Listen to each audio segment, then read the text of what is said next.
Good afternoon and Salam Malaysia Madani. You're watching Updates at Noon with me, Brendan Lepal, making the headlines today. Encouraging response prompt KPDN to expand Rahmah initiative to other markets.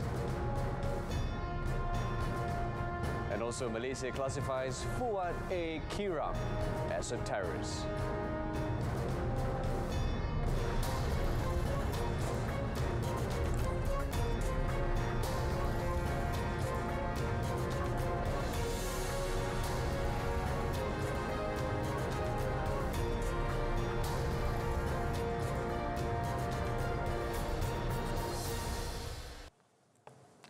Prime Minister Datuk Seri Anwar Ibrahim breaks fast with media practitioners and local artists at Dewan Merdeka, Kuala Lumpur World Trade Center WTC last night. The Prime Minister was accompanied by the Minister of Communications and Digital, Fahmi Fazil, and his deputy, Teo Ni Ching.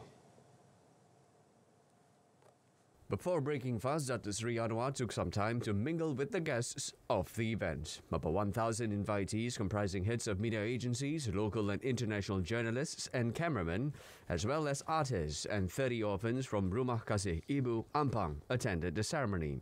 Among those present were the Malaysian National News Agency, Bernama, Chief Executive Officer Roslan Arifin, and STP Group Managing Editor Dato' Ahmad Zaini Kamaruzaman, and Media Prima Berhad Group Chairman Datuk Seri Dr. Syed Hussein Al-Junid.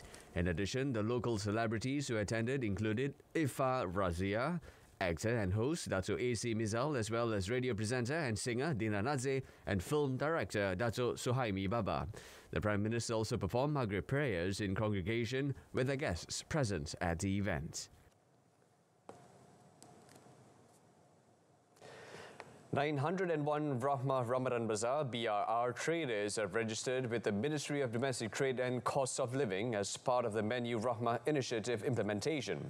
Domestic Trade and Cost of Living Minister Datuk Seri Salahuddin Ayub said, with the encouraging response, the ministry plans to develop a more comprehensive database to expand Menu Rahmah to night and wet markets. Rata-rata yang kita jumpa, termasuk saya petang ni saya hampir 10 dah bazar Ramadan yang saya telah kunjungi. Saya turun padang sendiri melihat, dengar sendiri dan melalui pemerhatian kita boleh tahu sebenarnya sama ada gerai itu mendapat sambutan atau tidak daripada wajah dan cara mereka bercerita kepada kita. Tapi ada yang kes-kes tertentu itu kita ambil perhatian dan kita cuba bantu mereka. Tapi majoritinya alhamdulillah setakat petang ini saya rasakan hampir majoriti daripada 901 gerai itu mereka dapat meniaga dan boleh mendapat keuntungan. The minister said this after a walkabout at the Rahmah Ramadan Bazaar at the state-level retail sector digitization initiative program launch at BRR Bandar Prima, Senawang. Datuk Seri Salahuddin said the ministry will also engage with the traders involved and provide a short-term course to help increase their sales and discuss assistance that can be channeled. Over 18 tons of food and drink at Ramadan Bazaars were saved since the beginning of the holy month under the My Safe Food Ramadan 2023 program. Deputy Domestic Trade and Cost of Living Minister Fuzia Saleh said the program, with the involvement of Ramadan Bazaar traders organised by Pertubuhan Pemuda Gemar Malaysia, distributed the food and drink saved to the needy throughout the country.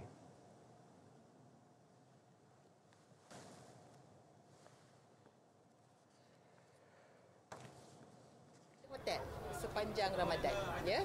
Jadi saya dapat maklumat kita ada 2 hotel yang kerjasama dengan kita dan kita dapat dekat 800 pack.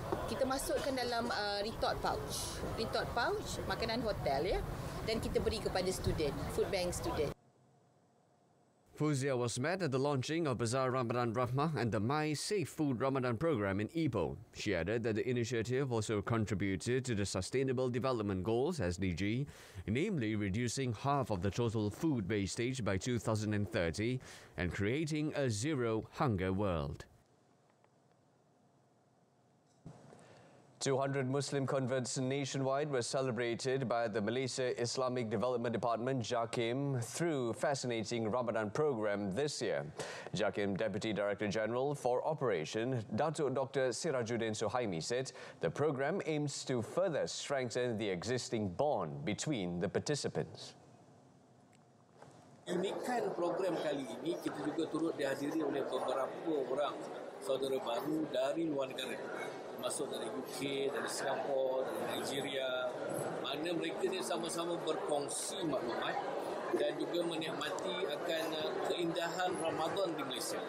Berbeza dengan negara lain. Kita tahu Malaysia ini ada banyak budaya-budaya sempena bulan Ramadan ni yang diamalkan oleh umat Islam yang boleh dinikmati bersama Malaysia. He said this after attending the launching of 2023 fascinating Ramadan program in Masjid Putra, Putrajaya yesterday. Dr. Sirajuddin said the program does not only focus on forging stronger bonds but also expose the uniqueness and realization of the holy month. In the program, the participants were also given contributions in the form of cash money and hamper.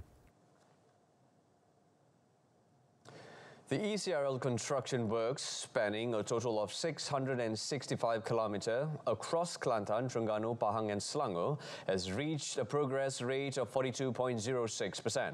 Now, Transport Minister Anthony Loke said the progress is according to the schedule and it is expected that it will be completed in the fourth quarter of 2026. Lawatan kerja pada petang ini mendapati kerja-kerja pengorekan bagi terowong genting yang pertama telah mencapai kedalaman sebanyak 2,602 meter sehingga kini, manakala terowong genting yang kedua telah mencecah 2,497 meter. Seterusnya membolehkan penembusan terowong berkembang genting dapat dicapai pada suku kedua tahun 2025. Loke also described the construction of the Genting Tunnel that connects Bukit Tinggi, Pahang and Gombak, Selangor as a key component of the project. He also said that the ECRL project has successfully stayed 10 million working hours accident-free and hoped that the trend continues.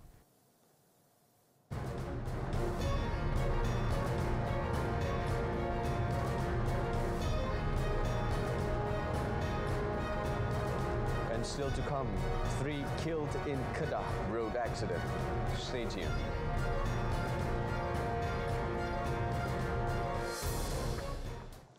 The Malaysian government has classified one of the claimants from the Sulu group known as Fuad A. Kiram as a terrorist.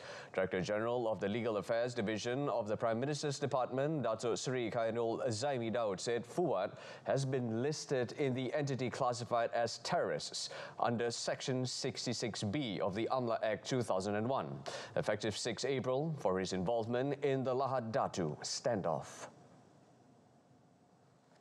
Fuad, whose real name is Muhammad Fuad Abdullah Kiram, 69, is one of the 8 individuals who claim to be the heirs of the Sulu group and are making claims against Sabah, including some Malaysian assets abroad.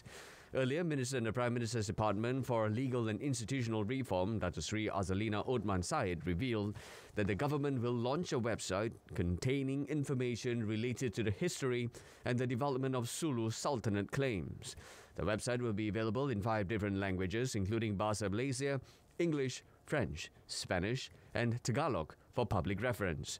The website, known as malaysiasulukase.gov.my, is scheduled to be officiated by Datuk Seri Azalina with Foreign Affairs Minister Datuk Seri Zamri Abdul Kadir and Communications and Digital Minister Fahmi Fadzil in Putrajaya today. 3 motorcyclists killed while another suffered serious injuries after the motorcycles they rode crashed into the back of a trailer at Tanjung Musang, Alor last night. Kota Star Police Chief ACP Ahmad Shukri Mat Akhir said the accident happened around 10:40 p.m. near a gas station in Tanjung Musang, Kedah. It was believed that the trailer, which had fueled up, exited the gas station and drove on the left lane of the road when suddenly 4 motorcycles from the direction of Alor Star, heading towards Jabi, crashed into its rear. 3 of the motorcyclists, aged between 19 to 23 years old, were pronounced dead at the scene after suffering grave injuries on several parts of their body and head. While the sole survivor, a 14-year-old teenager who suffered face and hand injuries, was taken to Hospital Sultanah Bahiyah, HSB, to receive treatment. Bodies of the deceased were sent to HSB forensic unit for post-mortem. The case is being investigated under Section 41, Subsection 1 of the Road Transport Act, 1987.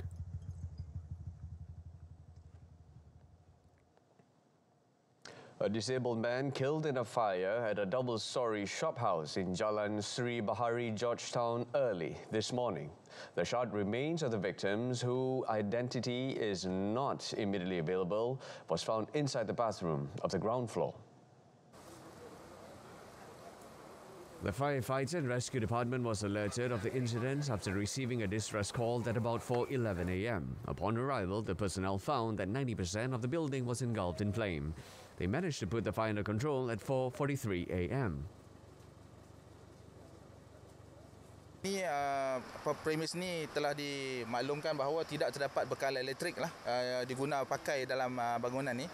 Jadi berkemungkinan lah ada sumber-sumber yang lain lah selain mungkin dari segi pencahayaan yang persendirian lah, semua ada daripada cahaya-cahaya lilin dan sebagainya lah. It was believed that the victim was trapped inside the building. The remains were sent to Pulau Pinang Hospital for post-mortem. Around 40 personnel from Balai Bomba, Jalan Perak, Lebuh Pantai and Bagan Jamal involved in the efforts to put down the fire.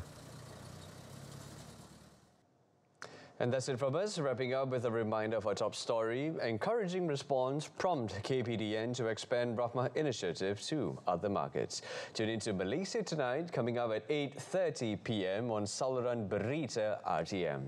Now, before we go, we leave you with a visual of a pair of Air Jordan 13s, worn by the great Michael Jordan in his last dance season, now becoming the most expensive sneaker ever sold at an auction. I'm Brendan Paul. Stay tuned to TV2 and Salam Malaysia Madani.